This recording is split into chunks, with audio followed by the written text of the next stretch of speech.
Media మిత్రులకు అందరికీ నమస్కారాలు. మీకు అందరికీ తెలుసు, ఎల్ఆర్ఎస్ విషయంలో మా 10 సంవత్సరాల ప్రభుత్వంలో పేదవాళ్ళకి ఇబ్బంది అవుతుంది అనేటువంటి ఆలోచన ఆ రోజు ఇంప్లిమెంట్ చేయాలన్నప్పుడు కూడా ఒక 25 లక్షల కుటుంబాలకు ఇబ్బంది అవుతుంది అనేటువంటి ఉద్దేశంతోనే మనం ఆ రోజు దాన్ని ఇంప్లిమెంట్ చేయలే. బట్ ఆ రోజు కాంగ్రెస్ పార్టీ అడ్డగోలుగా హామీలు ఇచ్చింది. ఒక్క ఎల్ఆర్ఎస్ఏ కాదు, మీకు ఫార్మాసిటీ విషయంలో గాని, మెట్రో విషయంలో గాని చాలా అంటే అలవిగానే హామీలన్నీ ఆ రోజు ఇచ్చింది మీకు అందరికీ తెలుసు. ఇప్పుడు ఉన్నటువంటి మంత్రులు ఎవరైతే బట్టి విక్రమార్క గారు, సీతక్క గారు, ఉత్తమ్ కుమార్ రెడ్డి గారు, అదే విధంగా కోమటిరెడ్డి వెంకటరెడ్డి గారు అయితే పబ్లిక్ ఇంటరెస్ట్ లిటిగేషన్ వేసారు.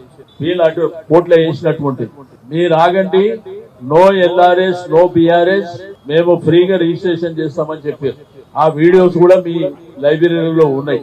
మా డిమాండ్ అలా మీరు షెడ్యూల్ కూడా డేట్లు ఇచ్చారు, 31 మార్చి వరకు చేస్తామని చెప్పి మీరు వెంటనే ఉపసంహరించుకొని ఫ్రీగా రిజిస్ట్రేషన్ చేయాలని చెప్పి మేము డిమాండ్ చేస్తా ఉన్నాం. ఇటువంటి ధర్నాలు ప్రజల్ని చైతన్యవంతం చేసి మీ మీద ఒత్తిడి తెస్తాం. అవసరం అనుకుంటే లీగల్ గా ఫైట్ చేస్తాం. ఎట్టి పరిస్థితుల్లో ఫ్రీగా రిజిస్ట్రేషన్ వరకు చేసే వరకు వదిలిపెట్టే సమస్యనే లేదని చెప్పి నేను ఈ సందర్భంగా తెలియజేస్తా ఉన్నాను.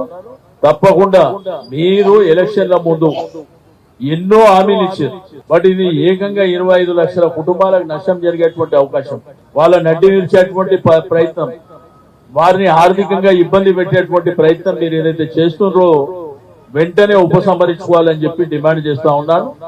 తప్పకుండా మరి ప్రభుత్వం పునరాలోచన చేసి నేను గౌరవ ముఖ్యమంత్రి గారు రేవంత్ రెడ్డి గారికి కూడా విజ్ఞప్తి చేస్తున్నా, మీరు వెంటనే ఉపసంహరించుకొని పేదవాళ్లకు ఫ్రీగా రిజిస్ట్రేషన్, అది మీ ఎన్నికల కమిట్మెంట్ మీరు చేయవలసిందిగా డిమాండ్ చేస్తా ఉన్నాం. Thank you.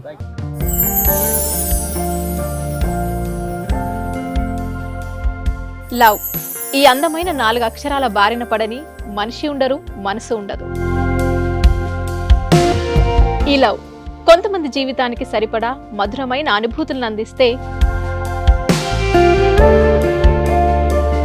మరికొంతమందికి జీవితాంతం వెంటాడే చేదు జ్ఞాపకాలను మిగిల్స్తుంది.